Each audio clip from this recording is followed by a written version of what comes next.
2003 DSC ఉపాధ్యాయులకు కేంద్ర ప్రభుత్వం విడుదల చేసిన 57 మెమో ప్రకారం పాత పెన్షన్ను అమలు చేయాలని ఉపాధ్యాయులు రాష్ట్ర వ్యాప్తంగా ఆందోళన చేపట్టారు. ఈ నిరసనలో భాగంగా కర్నూలు ధర్నా చౌక్ వద్ద ఉపాధ్యాయుల సంఘం ఆధ్వర్యంలో ధర్నా చేశారు. గత 5 సంవత్సరాల నుంచి పోరాటం చేస్తున్న సమస్య పరిష్కారం కాలేదని, ముఖ్యమంత్రి చంద్రబాబు నాయుడు ఎన్నికలకు ముందు ఇచ్చిన హామీ మేరకు వెంటనే పాత పెన్షన్ విధానం అమలు చేయాలని వారు కోరారు. లేని పక్షంలో చలో విజయవాడ కార్యక్రమం చేపడతామని హెచ్చరించారు.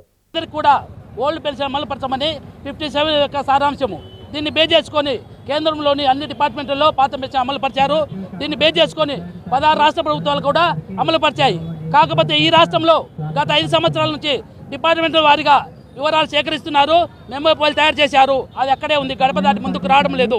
కాబట్టి మా ఆవేదనను గుర్తించి మాకు తక్షణమే న్యాయం చేస్తూ ఈ రాష్ట్రంలోని 11,000 మందికి తక్షణమే ఓపీఎస్ అమలు చేయాలని మరొక్కసారి ప్రభుత్వ దృష్టిలో తీసుకువస్తున్నాము.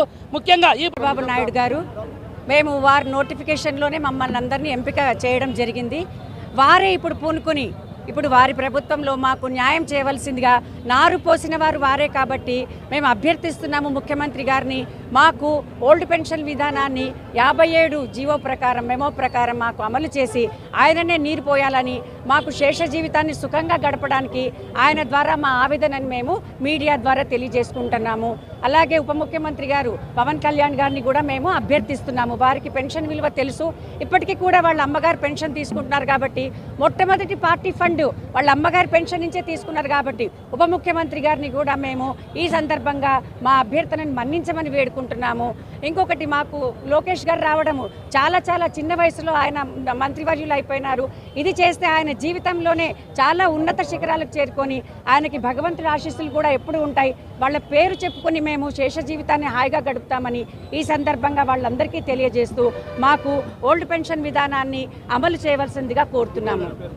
ఎస్పీ మంగళలక్ష్మి, నేను డిస్ట్రిక్ట్ కన్వీనర్ కర్నూలు. ఉద్యోగులు వారందరికీ కేంద్ర ప్రభుత్వం ఏదైతే 57 మెమోని ఇచ్చిందో దాని ప్రకారం పాత పెన్షన్ స్కీమ్ వర్తింప చేయాలని చెప్పి 13 జిల్లా కేంద్రాల్లో ఈ కార్యక్రమం పెద్ద ఎత్తున నిరసన కార్యక్రమం ఏర్పాటు చేయడం జరిగింది. మరి రాష్ట్ర ప్రభుత్వం 5 సంవత్సరాల నుంచి ఈ పాత పెన్షన్ విధానాన్ని అమలు చేయట్లేదు. గత ప్రభుత్వంలో కూడా మేము ఉపాధ్యాయ సంఘాలుగా, జేఏసీగా, ఫ్యాప్టోగా రాష్ట్ర ప్రభుత్వాన్ని డిమాండ్ చేసినప్పుడు జీపీఎస్ అనేటువంటిది తీసుకొని వస్తాం తప్ప ఓపీఎస్ను అమలు చేయమని చెప్పి స్పష్టం చేసేటువంటి పరిస్థితి. మరి ఈ ప్రభుత్వం వచ్చిన తర్వాత డిసెంబర్ 13వ తారీఖున విద్యాశాఖ మంత్రి లోకేష్ గారి ఆధ్వర్యంలో జరిగినటువంటి సమావేశంలో ఆ రోజు ఈ విషయాన్ని తెలియజేసినప్పుడు ఖచ్చితంగా కేంద్ర ప్రభుత్వం 57 మెమో ఏదైతే ఇచ్చిందో దాన్ని అమలు చేస్తామని చెప్పి హామీ ఇవ్వడం అనేది జరిగింది. అయినా 6 నెలలైనా కూడా దాన్ని అమలు చేయలేదు. దురదృష్టకరమైనటువంటి అంశం ఏంటంటే ఈరోజు ఉద్యోగులను పక్కన పెట్టి 11,000 మంది ఉద్యోగులను పక్కన పెట్టి కేవలం 3 మాత్రం ఐఏఎస్లకు మాత్రమే ఓపీఎస్ స్కీమ్ తీసుకురావడం జరిగింది. దీన్ని తీవ్రంగా ఖండిస్తూ ఉన్నాం. రాష్ట్ర ప్రభుత్వం 11,000 మంది అంటే 2003 డిఎస్సి ఉపాధ్యాయులు, ఏపీపీఎస్సీ ద్వారా నియామకమైనటువంటి ఉద్యోగులు, పోలీసులు వీళ్ళందరికీ కూడా ఏదైతే కేంద్ర ప్రభుత్వం 57 మెమో ఇచ్చిందో దాని ప్రకారం పాత పెన్షన్ స్కీమ్ను అమలు చేయాలని చెప్పి ఈరోజు మేము డిమాండ్ చేస్తూ ఉన్నాం. ఖచ్చితంగా ప్రభుత్వం స్పందించాలి.